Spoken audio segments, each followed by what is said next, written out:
Alright, I am live, so hello, welcome everyone. This is my video on comparing the ancient Egyptian timelines. I'm Steven Sorensen, I'm the creator of Ctruth, and in this video I'm going to be sharing some of my research with you on an article that I wrote which compares the ancient Egyptian timelines. So before I get into that, just want to quick give a thanks to my patrons. Thank you Ctruth patrons for your continued support in my endeavor. I really appreciate it. If you want to get your name up on this list, you can become a patron through the link in the description of this video. So let me get this up here. All right. This will be a pretty quick video. I'm just going to do a summary, and if you want to look into the information more deeply, you can.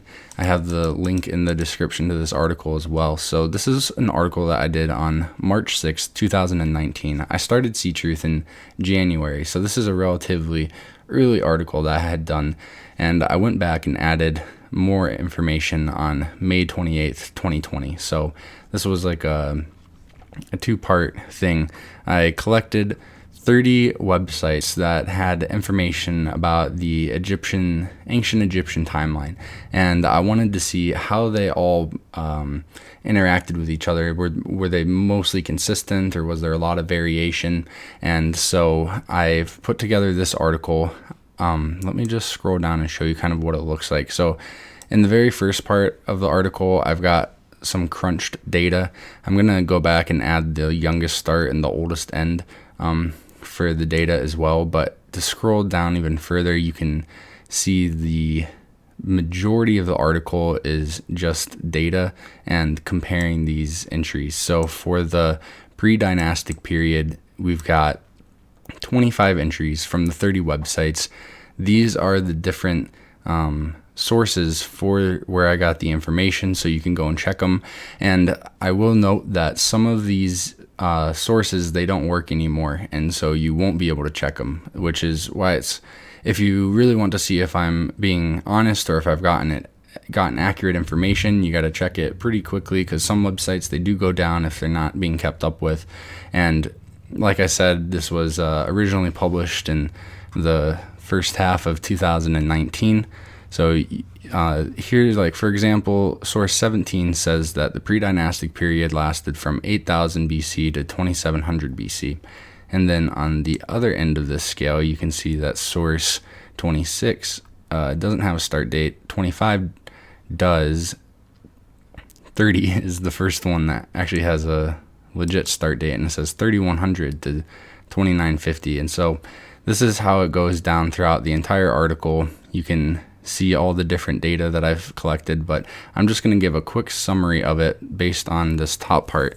But before I do the summary, I wanted to read these two quotes here about how sketchy Egyptian history really is for at least the earlier times. When you start getting to the Greek and the Greek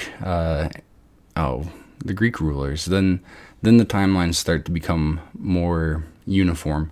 And I think that's because the Greek and Roman history, that's really the core of chronology and history. And so through the Greek and Roman chronologies, people feel that it's more reliable if you base it off of those, because they're considered to be accurate. So the first quote here is by John Blair. He wrote a massive book on the chronological tables and basically comparing the different kingdoms of the world. And he says, "From the best authorities, we learn that Assyria and Egypt were the first seats of civilization, but respecting their early history, we have no satisfactory information.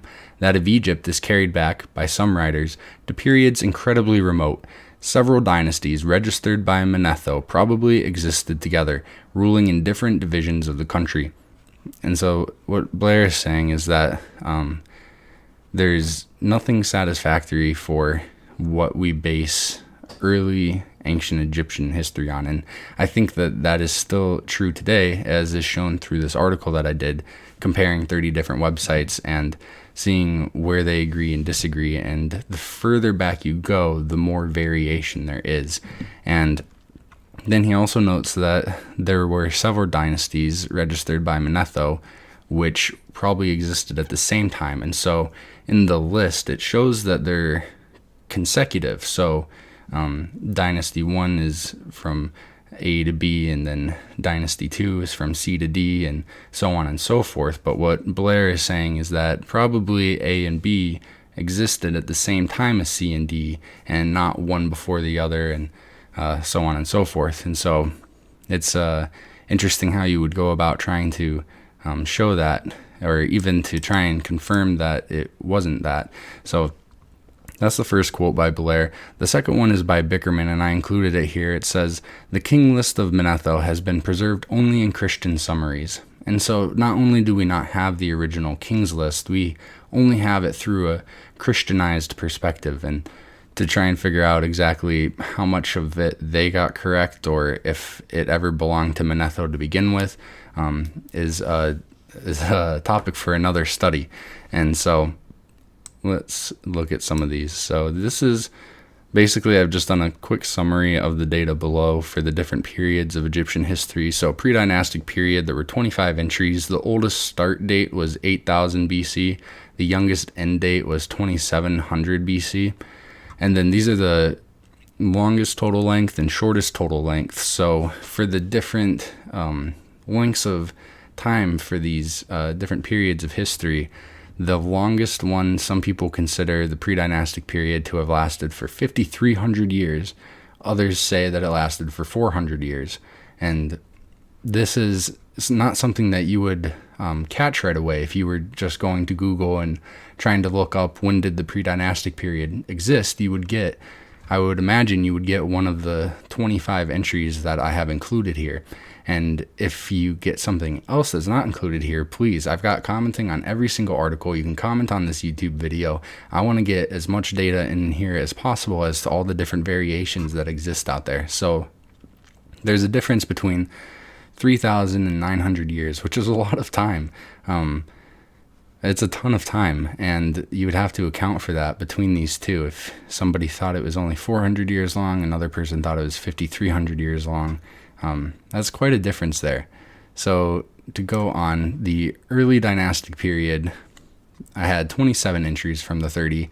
The oldest start date was 3200 BC. The youngest one was 2575. So the longest length was 525 years. The shortest length was 300, and the difference is 225 years. So not nearly as bad as 3,900 years, but still, that's quite a few years to have in the discrepancy. So then the Old Kingdom, I got 30 out of 30 for that one. There's 315 year difference between the longest and the shortest. The oldest start date puts it about 810 years before the youngest end date. So 740 is the longest total length. And this it goes on and on like this throughout the whole thing. We've got the difference between the longest and shortest first intermediate period is 228 years. The one for the Middle Kingdom is around 287 years. Second intermediate is 133 years, and that is still a lot of time. It's not thousands of years difference, but still, even over 100 years is quite a bit of time to be trying to figure out exactly when something happened. New Kingdom, 136. Third intermediate period, 203. Late dynastic is 257, and then you get to the Macedonian and Ptolemaic, which are the Greek, and then the Roman period. The Greek period has definitely the shortest difference between the lengths for 28 years, and I think the only reason that this one has so much of a difference is that some people consider the Roman period and the Byzantine period as different, but then other people consider them to be the same, and so that is where this discrepancy comes from. And so really these two are the most unified in their results. So that's basically the summary of the Egyptian timeline thing. You can go check this out. I got the link in the comments. If you enjoyed this video, be sure to like it, subscribe, comment on the video. Let me know what you thought. How'd you find my channel? I'll be posting more videos about history and chronology coming up here pretty soon. That's basically what my whole channel is about. Ctruth is see the truth about chronology today, and the truth about chronology today is that it is still a very young study. There's not nearly enough people looking into it, and so I invite you to join me in my journey here in trying to understand and figure out exactly what has happened. So because this is a live stream, if I stop it too soon, it'll cut off the very end. So that's why I'm talking now, to give a couple more seconds. But again, like, subscribe, comment, share the video. Let me know how you found it. Did you hate it? Tell me if you hated it. If you liked it, tell me if you liked it. But otherwise, I will talk to you